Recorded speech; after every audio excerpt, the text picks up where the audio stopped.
Hello and welcome to 5-inch Floppy on GameArena.com.au. I'm Junglist. This week we were blasting through the latest action-packed game, Agricultural Simulator, but we just had to pause and have a little bit of a think. Back when we were talking to industry thinker Ian Bogost, he did what he does best and planted a little seed of thought into our heads. We generally see the free-to-play trend in games as a good thing, but now we're not 100% sure. Oh hell, the plantation can wait. This week we're talking about free-to-play. When you give something away, two things are going on. The first is that anytime you get something for free as a consumer, you have to remember that you're now being turned into the product. You're not the customer anymore, you're the product. So Facebook does this, right? You get free access to their service and they take all your information and they sell it to advertisers or whatever they do with it. And Google does the same thing.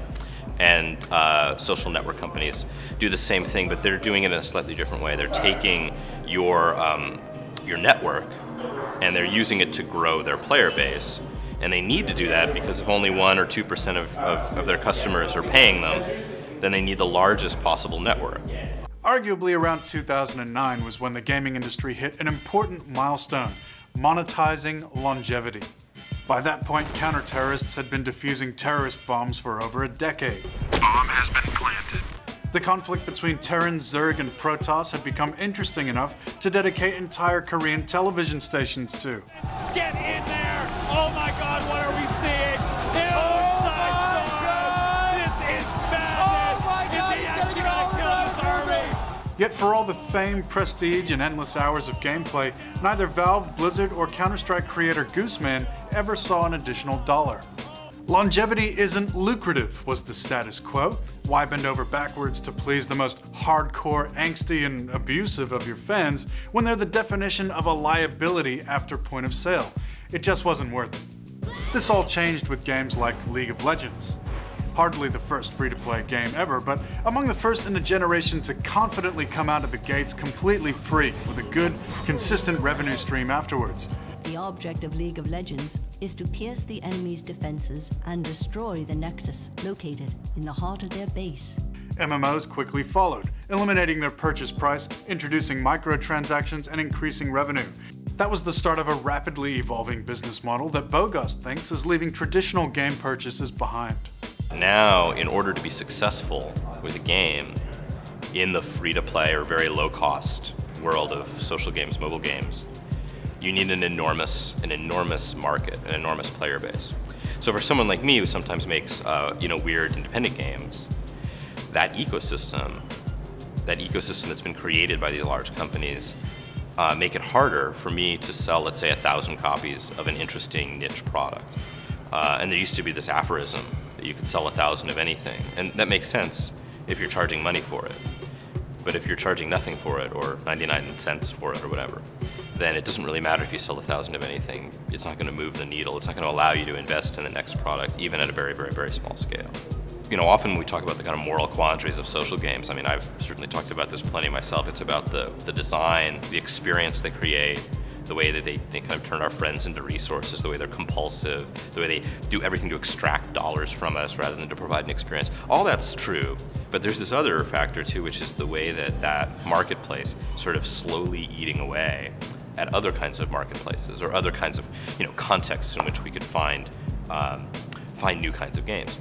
We may or may not care about that, but we won't see those alternatives. They won't have the opportunity to develop because there won't be an ecosystem in which they can thrive. And so we don't know what we're missing in some ways. So there's a kind of natural selection of business models at play here. But at the Floppy, we don't get our evolutionary cues from Charles Darwin. No, we get them from badass 70s kung fu movies. They worship strength because it is strength that makes all other values possible. Nothing survives without it. Who knows what delicate wonders have died out of the world for want of the strength to survive? Think back to the start of casual games, when PopCap first released Bejeweled in 1999 or 2000 or whenever it was. They could sell it for $20, and they built an empire on that. Now you release a game like that, and you can charge 99 cents at best. I don't think there's anything about the structure of a platform like Facebook or the the iPhone, that necessitates that sort of experience. But we do eventually create a situation in which it's harder to overcome those techniques. Without that definite point of sale, there's additional risk in free-to-play for indies who have put everything on the line. Without knowing how the game will do, if no one plays it or pays money afterwards, it could be potentially life-ruining. Yet indies are still making free-to-play games. A few fantastic recent examples being Tribes Ascent and Super Monday Night Combat. With games like these, free-to-play seems like a good thing for gamers, if not so great for traditional publishers. What else could be wrong with it?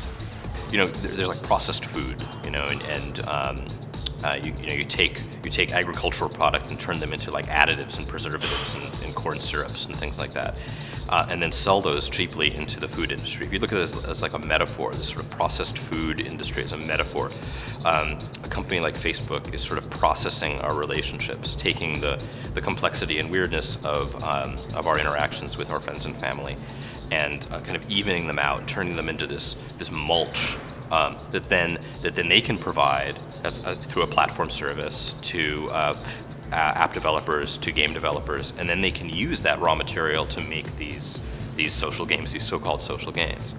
And if that's the raw material they're working from, then is it possible to turn that into good art or whatever your idea of high quality entertainment or cultural product is? Or is it this kind of waste that can never overcome the material out of which it's fashioned? Just like you couldn't turn high fructose corn syrup into haute cuisine. Our thanks once again to the very generous Ian Bogost. For more 5-inch Floppy, be sure to hit up our Facebook page and Twitter. We'll be back same time next week. See you then.